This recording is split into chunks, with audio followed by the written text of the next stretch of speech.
unpacking today's headlines. This is Souls and Liberty in Depth.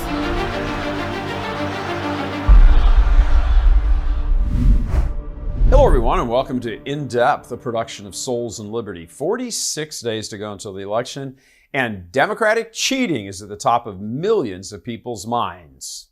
Christians are going to be tested more than ever in this election cycle, and if your feet are not firmly planted on the rock, you're going to be swayed. And a lot of people sacrifice their lives for that vote. Don't take this lightly. If you do, you may never get an opportunity to exercise that choice ever again. All right, joining us today is a man very familiar with election, shall we say, irregularities. Patrick Kolbeck from Michigan, battleground state of Michigan, who's perhaps the leading expert, certainly in Michigan and perhaps even in the country, regarding all of this. I'm your host, Gary Michael Voris. Patrick, let's get right into it. Thank you for joining us. Can you walk us through the chain, the sort of the weak links, like the process of how you rig an election and in their order of happening, like where can cheating or rigging take place?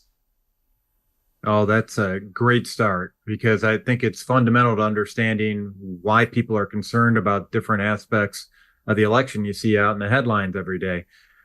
So I simplify the chain of custody around elections into 4 basic records that everybody needs to be aware of. Because if any one of these records are corrupted, you have reason to doubt the veracity of the election results. So it starts with the statewide voter registration files. That lists all the people that are eligible to vote in a given state.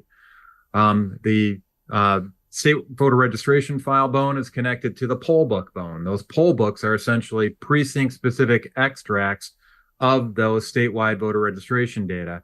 And that data is used by the poll workers to discern whether or not somebody should be allowed to vote or get a ballot or anything like that.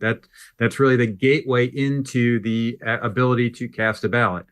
And of course, then the next link in the chain of custody is the ballot itself.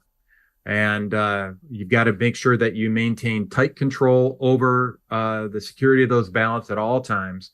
The better the traceability you provide there, the more certainty you can have in the results of the election. And then the last link, and probably the most important link for folks that are running for office, is that of the vote tally. So the state voter roll bone is connected to the poll book bone, connected to the ballot bone, connected to the vote tally bone. And if any one of those links between those different records are broken, you have reason to doubt the integrity of the election. Yeah, it's very, voting's more involved, I think, than most people actually realize the process. And thank you for laying that out right there in order, nice logical sequence, because that's the way it's supposed to work. I'm just take a very quick step aside here and just say, if you like what you're hearing here, if you like what we do here at Souls and Liberty, please just hit that donate button, support what we're doing here. This is all about justice and fairness and real equity and real equality. So please just go ahead and make whatever donation that you're able to make for us. Keeps us going and keeps bringing you wonderful people like Patrick Kolbeck. So Patrick, I want to go back right now, not to 2020 to sort of rehash it and relitigate it and all of that, but there are some problems there in 2020. So can you briefly tell us what you have discovered there in the intervening 4 years? Yeah, I'll try to be as brief as possible. Brief as, I know you need like 7 hours to do that, but yeah, I wrote a whole book on it. But other than so yeah, I was a certified TCF poll challenger during the 2020 election. So many of your viewers may have seen the 3:30 a.m. drop off of ballots at the back of the TCS center. Well, I was there. I actually witnessed that, and we learned that just for viewers who might not know what that is. TCF is the big giant. Used to be called Cobo Hall in Detroit. Many people may be familiar with it that way. It's a big giant, enormous convention center, and that's where all the vote tallying was going on for Wayne County. Okay, back to you, Patrick. Yep. No, thank you. Right in the heart of Detroit. And now it's called the Huntington Place because, TCF Center got all this bad reputation because of the election. So I saw that late night drop of ballots. I was very upset at the time. There was zero chain of custody. I was also there when they put the pizza boxes up on the window. And the timing of that was very important because they chose that time when Republicans were, for the most part, excluded from access to there. And that's when they were counting the military ballots. And And if you're counting military ballots, you have to transpose them from one format to another. So the lack of Republican oversight was planned, I would submit. And also, I'm a certified Microsoft small business specialist, in addition to being a former vice chair of elections in the Michigan Senate.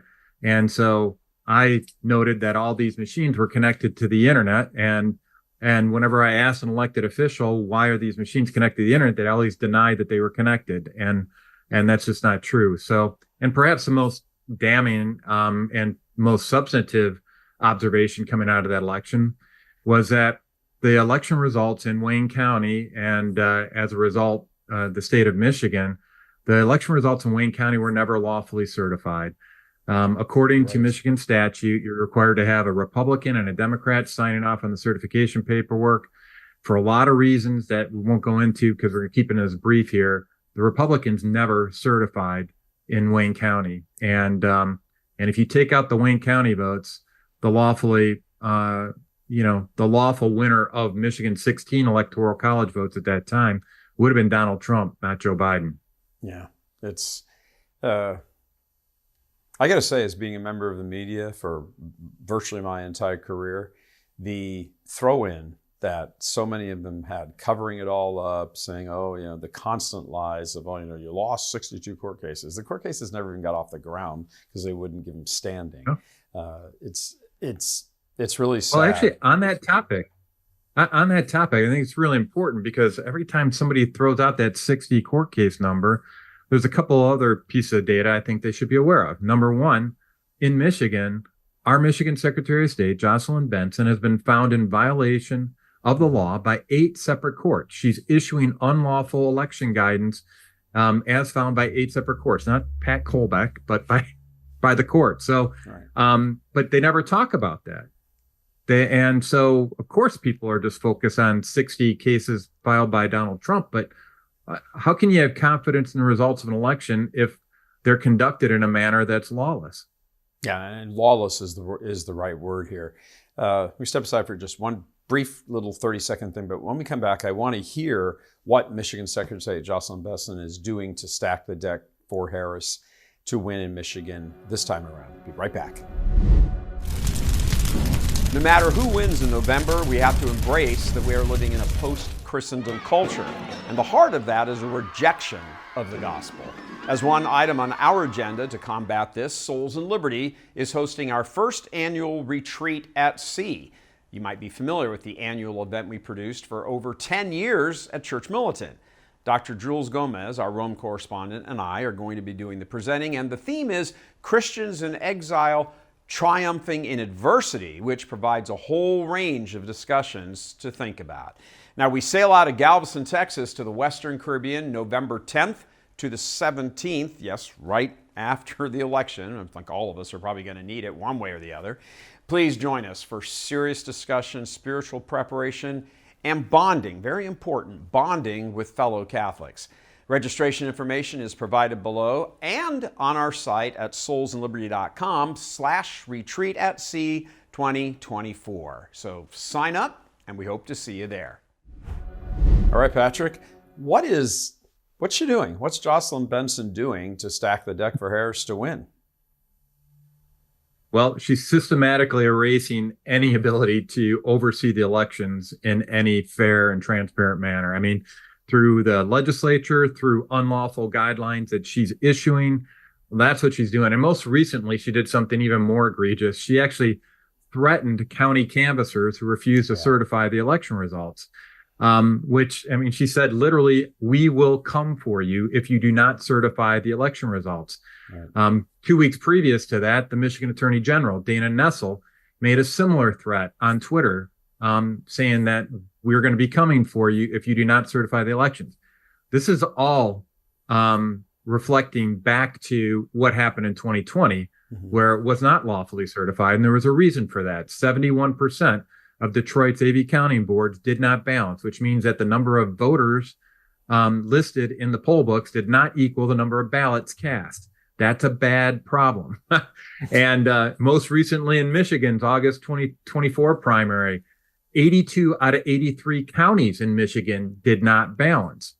and which means somebody's playing fast and loose with that chain of custody we kicked off the beginning of the show with. Right. And they're injecting ballots without having a voter associated with them, like what happened at 3:30 in the morning at the TCF Center. So what we're seeing right now is an atmosphere of threat and intimidation against a backdrop of no transparency whatsoever. Mm-hmm. What can be done about this? I mean, seriously, you go to the courts and the court's like, oh, you don't have standing. And that's kind of it. And of course, in Michigan, the courts are a little slanted against you anyway, but there's got to be some way to unseat these people or reverse what it is they're doing. Or is it just the case that they've got their hands on the levers of power and they win?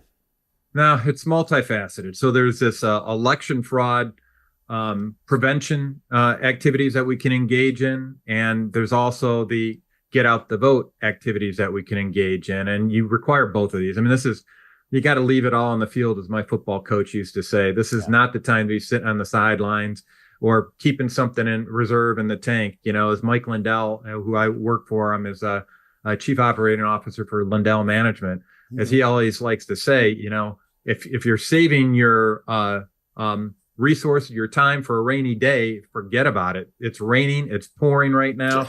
Get out there and make a difference. It's very much so.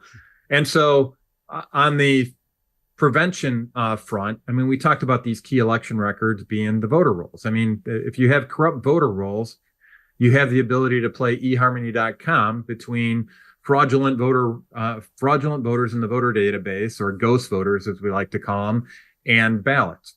Mm-hmm. And because mail-in voting is inherently a third-party transaction where it's never even the person who's engaged, whose name is being used in that context is actually involved in most of the process, unlike in-person voting, it's very susceptible to corruption. So what we've got is our groups like checkmyvote.org, and out in Texas, you've got Catherine Engelbrecht and her team out at True the Vote that have been working hard to scrub the voter rolls. And, most recently, we had Attorney General Ken Paxton out in Texas go off and get the voter rolls scrubbed out in Texas. That's a very important step, because if they don't have dirty voter rolls to go off and assign fake ballots to, you take off one of their major fraud mechanisms. So that's very important. That's only happening for people who are concerned about all this. So that's only really happening in the red states. Not that you can just give up the red states to cheating and fraud, but in the blue states. And look, when we're talking about control of Congress, we're talking about Long Island and central to Southern California. That's what we're talking about. And those states, they're not getting rid of anybody off their voter rolls. Crap, they're adding fake dead people and, illegal immigrants and everything else. Well, you may be surprised on that, because I work with Mike Lindell, and he's got a national network through the Cause of America. And we've got representatives in every single state, including New York. And matter of fact, Audit New York is one of the most effective community activist organizations at cleaning up voter rolls. And you don't always have to go at the state level and clean it up there. You can work with local officials, and there are a lot of good, honest local officials, even in the bluest of blue states, that want to do the right thing. And frankly, when you've got a candidate like Kamala Harris, who hasn't received one vote in a Democratic primary, and she's your contestant for candidate for the president of the United States, there's a lot of Democrats that are upset with that, because it's not exactly a democratic process. Yeah, it is kind of funny. The party of democracy does kind of sidesteps democracy.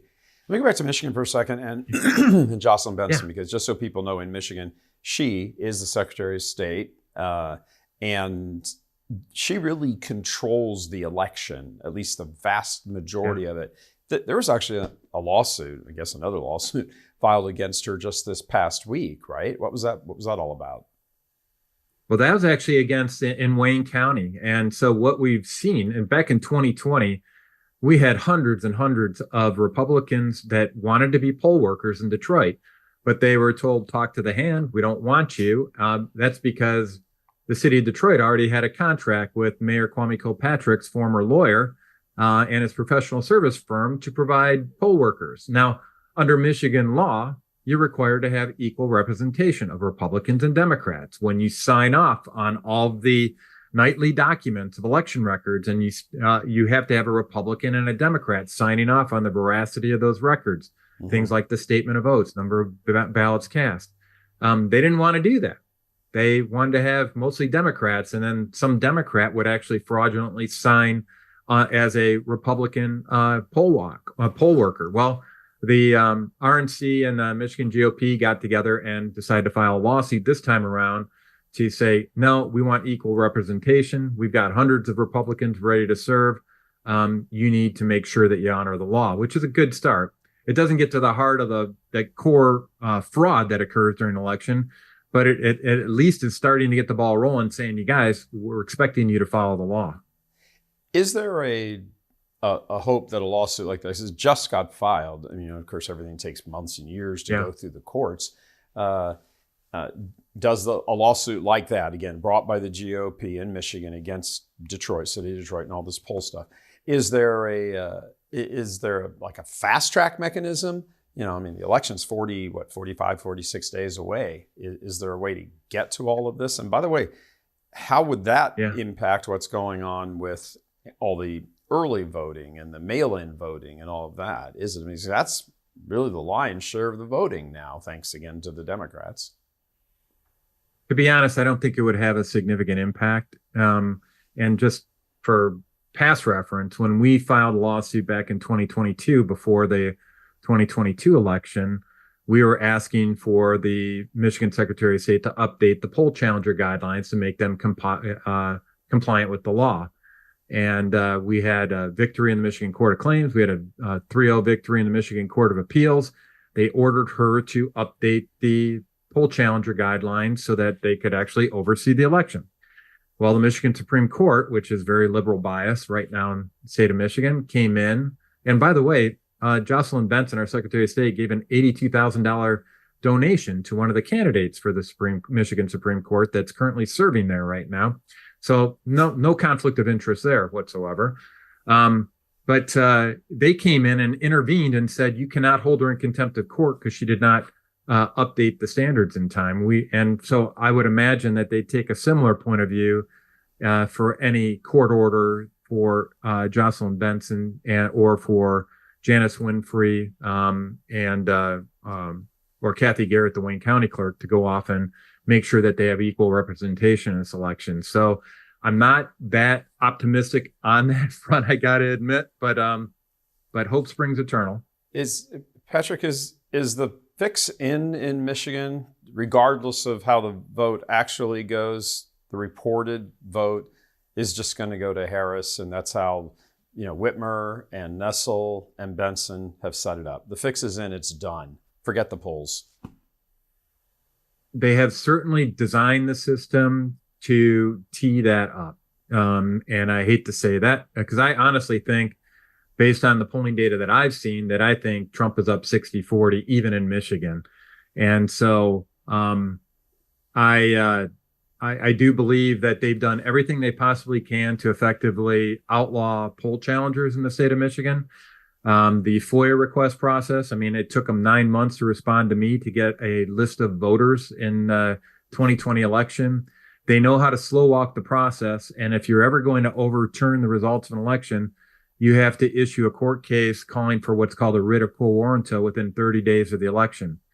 Well, when you can slow walk the collection of evidence needed to go off and prove your case on that on a statewide basis and not provide that data for 9 months after the election, it makes it very difficult to go off and get that writ of quo warranto issued. So, unfortunately, we got an uphill battle. But having said that, I talked about some of the initiatives that people are working on, like True the Vote and Check My Vote.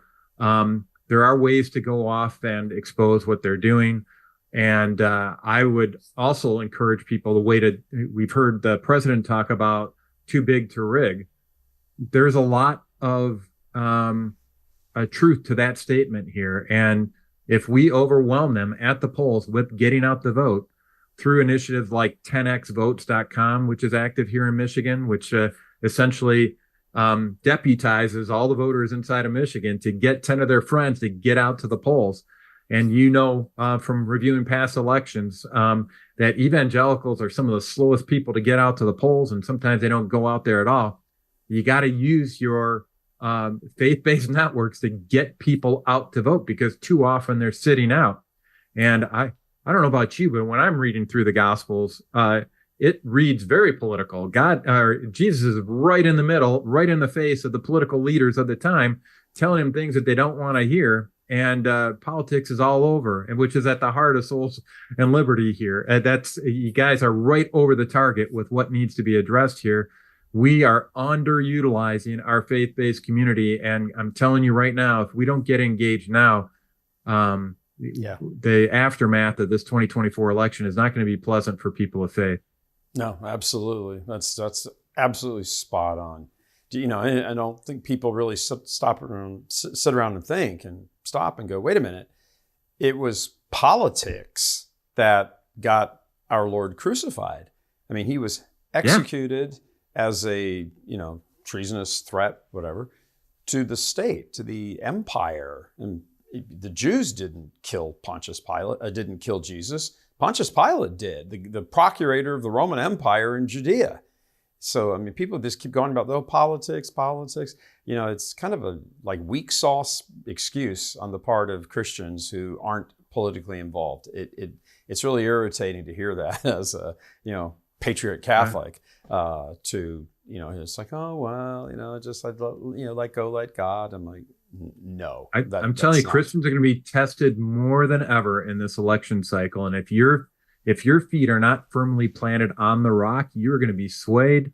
And it's going to come down to that one simple question that Pontius Pilate asked, which is, what is truth? Yep. People are going to be forced to go off and understand, wait a minute, is what Patrick and Gary are saying, is that the truth?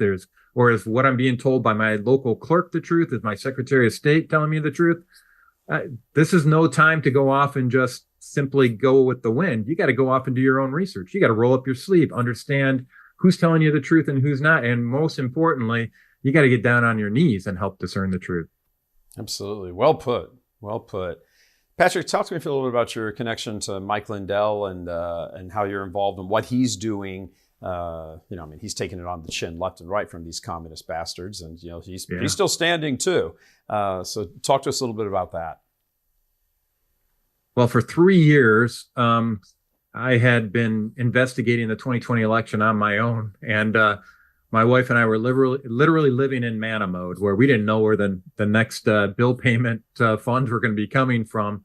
And about this time last year, Mike Lindell approached me and said, I'd like to hire you on to help in this election integrity fight. And that's what he did. And he hired me on as his chief operating officer for Lindell Management, which is not overseeing my pillow or my store. It's really just focused on making sure that we execute the Lindell plan for securing our upcoming elections. And one of those key facets of the plan we didn't get into yet is the idea of his voter identity protection project. So I talked about how we're cleaning up all the voter rolls. Well, guess what happens after you clean up all the voter rolls? All you're left with are legal voters on the voter rolls. And if you're trying to steal an election, you're going to go into those legal voter rolls and try to identify who's not likely to vote, and then use that, what they call low propensity voter. You're going to use that low propensity voter and allocate their name to a ballot. And you've seen evidence of this in past elections when you've had somebody go to the polls and they said, sorry, sir, you can't vote, because you already voted. We already have evidence you voted. Well, if that happens again this time, Mike has an initiative called the Voter Identity Protection Project, where we're encouraging people to get your absentee ballots, but hold on to them until Election Day and cast them in person. And the policies for this varies state by state. I just encourage you to go to voteridentityprotection.com, and you can get all the details there. That's a website I put together personally. It's got a list to all the different state-specific policies. In Michigan, it's no issue whatsoever. I was just talking to somebody in New Mexico today. It's a little bit different, but nobody can ever deny you the ability to cast your ballot. And in this case, it walks you through some steps that allow us to capture all that anecdotal information where we say, hey, somebody was a victim of identity theft, and you hear it around the water cooler, but you never turn it into action. Right. Well, we're going to turn all these complaints into action this time around. And if you want to participate in that, go to voteridentityprotection.com and just go to lindellplan.com in general. You find out all the stuff that we're working on. Yeah, lots of great stuff, but really good stuff. Let me sort of backtrack for a moment here. Say, what is the best thing regarding election fraud that the average person can do here 45, 46 days out from the election? Where is that? What can they actually do? I mean, vote, obviously, but what else? Is there anything else that the average dude can do? Yeah, I think, well, there's two facets of this. You want to prevent election fraud. There were the two initiatives like Check My Vote or IV3.us with True the Vote that you can participate in the cleansing of the voter rolls.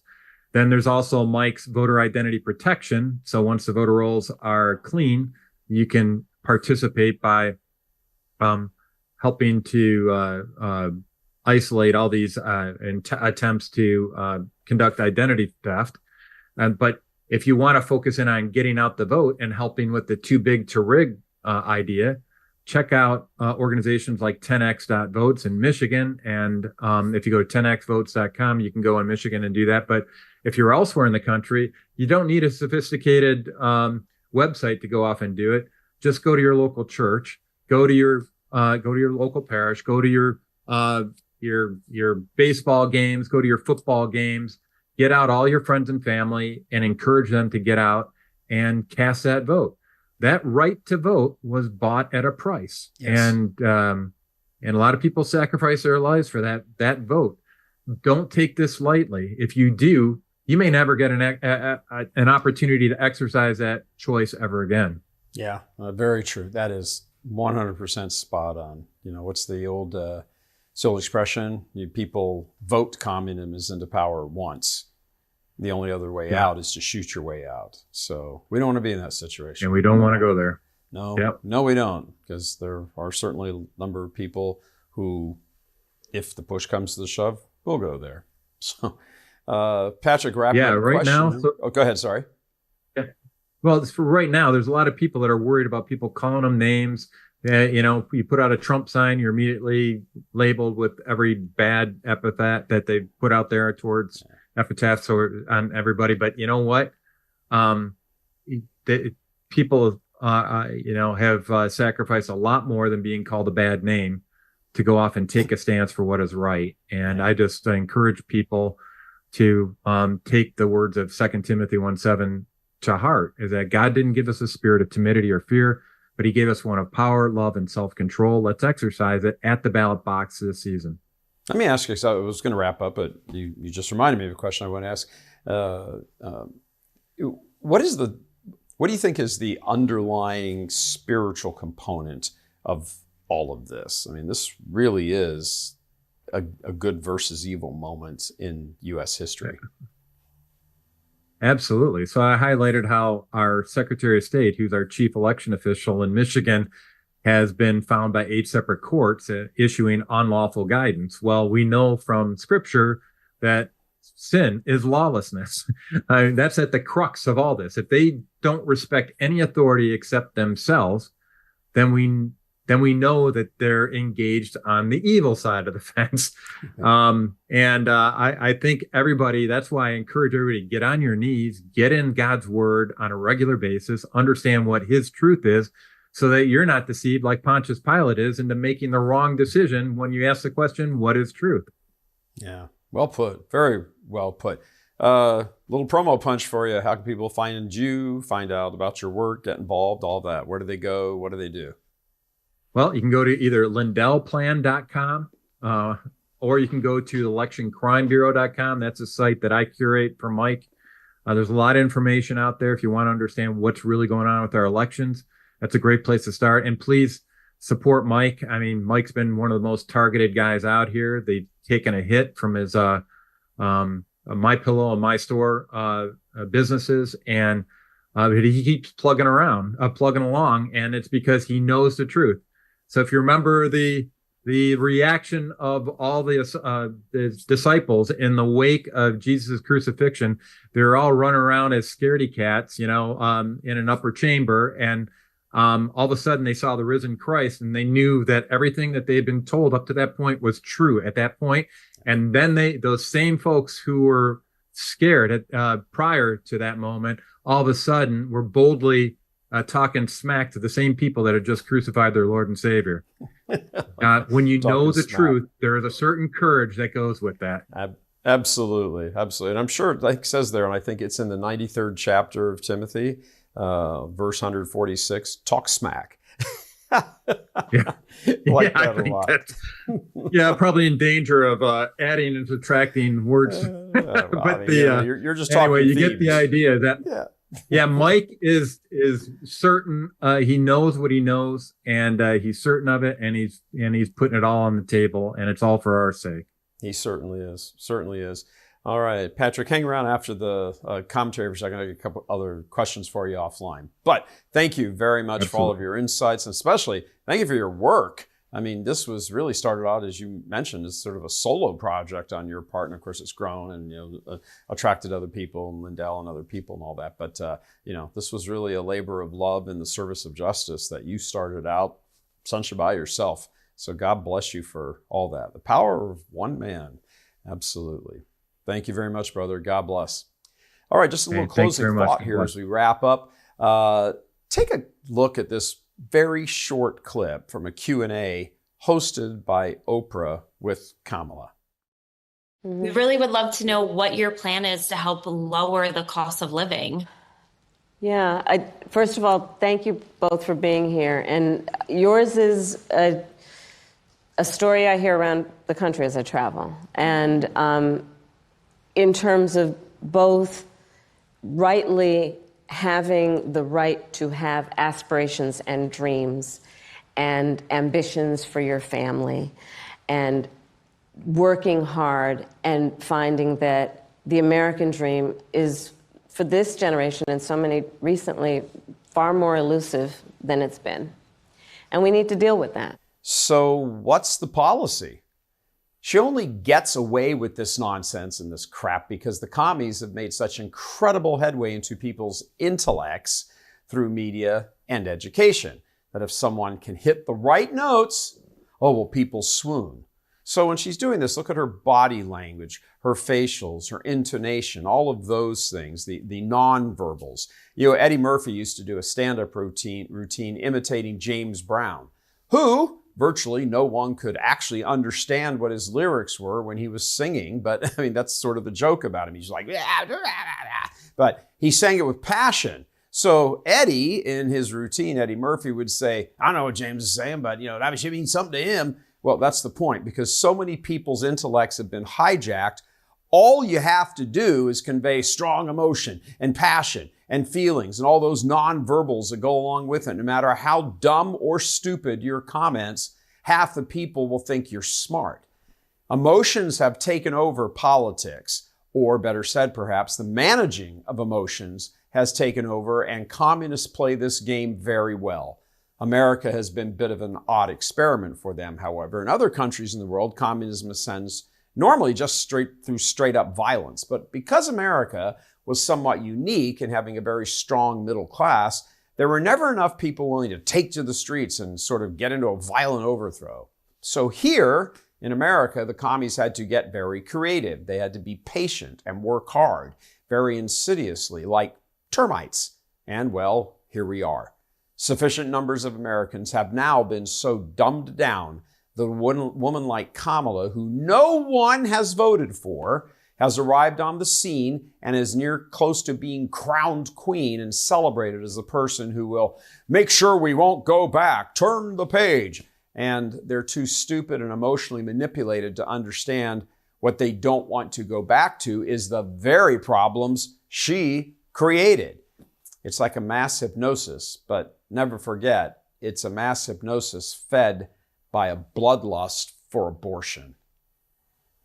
God love you. I'm Gary Michael Voris.